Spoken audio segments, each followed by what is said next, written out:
bought into the picket fence, 'cause in the moment it made sense. Was this happy ever after, all for nothing? 'Cause when I stop and look around, don't see a home, just a house, lonely like the one that I grew up in. Why does history just repeat itself? Was it in the hand that I was dealt that brought me down this dead-end road? Took way too long to know those things you think you have to do, because they're built in you like deja vu.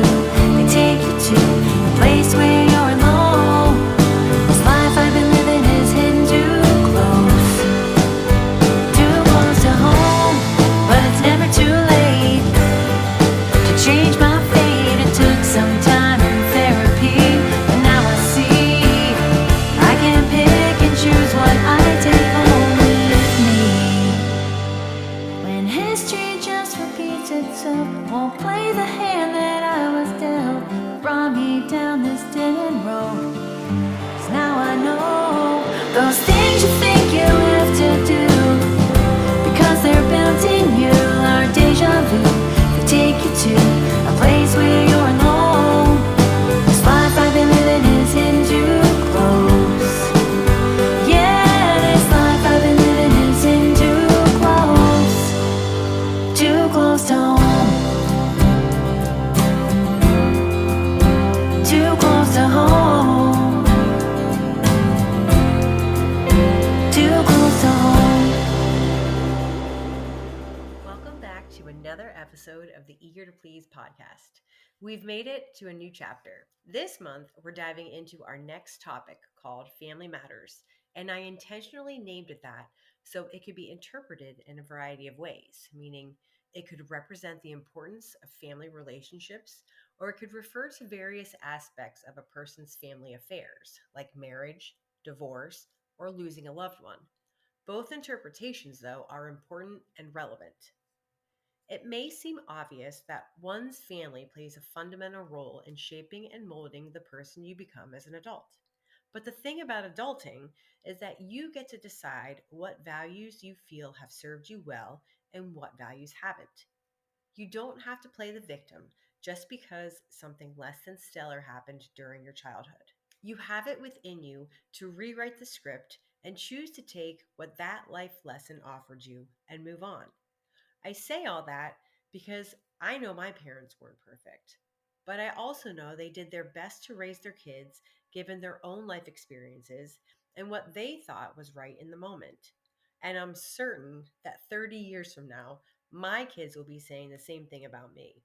My dad grew up in a very Italian Catholic family where his dad called the shots and his mom was very happy to stay at home, raise the kids, and take care of the domestic affairs. And man, did she do it with such grace that she made it look so easy. I never heard her complain once. My dad never told me this personally, but I learned about it from my aunt and sisters when he passed away, that he actually grew up wanting to be a priest. My grandfather, unfortunately, put the ixnay on that and wanted him to become a doctor. So guess what he ended up becoming? Yup, you guessed it. Sounding wildly familiar? My mom, on the other hand, grew up with two working parents. Her dad served in the Marines as a mechanic, and her mom was a postal worker.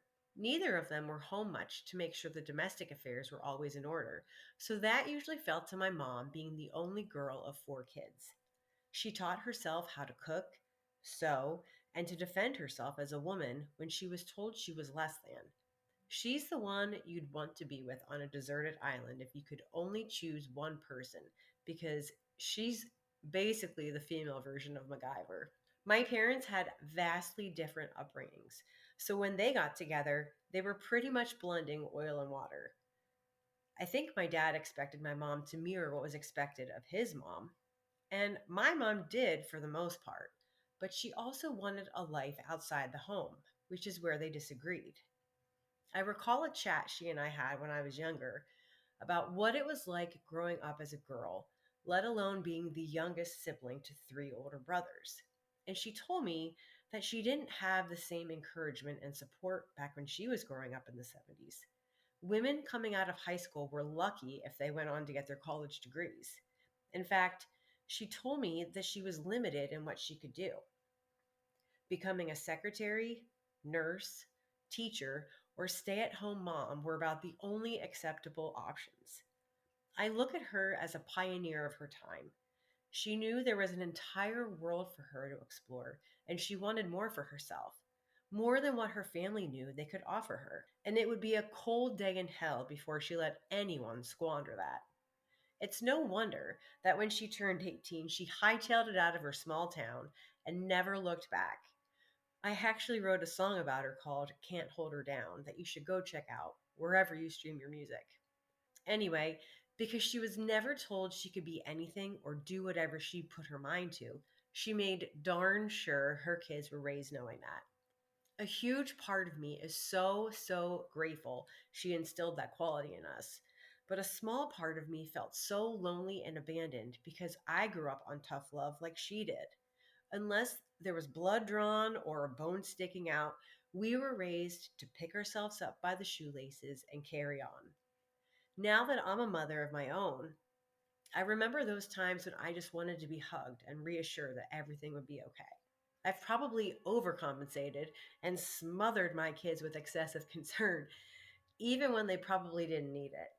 And I'm okay with being labeled as a coddler because I'm a firm believer we try to give our kids the things we feel we didn't have as kids. What I've realized now more than ever is that as parents, we're not given a handbook that teaches us how to be model parents when our babies are born. We raise our kids based on how we were raised. Some values and traditions bring happy memories, and we're glad to incorporate those into our families. And some values and traditions we vow not to carry forward because they left a wound we don't wish to reopen. What I'm unclear about, though, is if family is supposed to be a loving support system that helps each other grow. How have we allowed society to weasel its way into dictating everything from how little girls and boys should behave to creating a false sense of community and security? It's frightening to see my teenage daughters wanting to subscribe to the skincare and Starbucks nonsense just so they feel accepted. And why do we feel like we have to keep up with what our neighbors are doing? Buying bigger houses, fancier cars, more toys, more gadgets, more. It's become the standard, I'm afraid, almost an obsession. Does more stuff really create more happiness? In my experience, it's only created stress and a false sense of identity. What happened to keeping it simple? Also, why do we teach girls that the only way to be accepted is to be flawless, while we encourage boys to be brave and to not show emotion because it's a sign of weakness? I was fortunate enough to have a mother who didn't buy into the bullshit that girls should be seen and not heard. She instilled in me and my sisters a sense of independence and a go getter attitude that taught us we had to work hard for the things we wanted. We weren't going to be given a handout in life. This was never made more clear to me than when she flat out refused to help me write one of my school papers. My throw myself on the ground crying act didn't work with her. She was a tough cookie, still is actually, but her tough love paid off. It seems as if now, though, to my detriment, I'm almost incapable of asking for help. We'll touch on that in a future episode, but for now, let's stick to the conversation at hand. The long and short of it is that a person's family, be it your immediate family, your church family, or your surrounding community, is fundamentally responsible for molding and shaping the person you become as an adult. But so are the experiences you have growing up.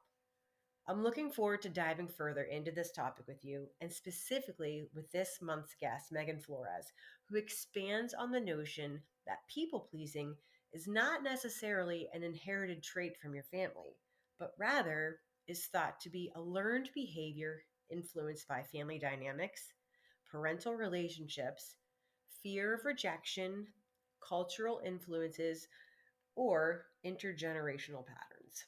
Lots to think about, I know. But I hope you have a great week ahead, and I can't wait for you to join me back here for our next episode. See you then.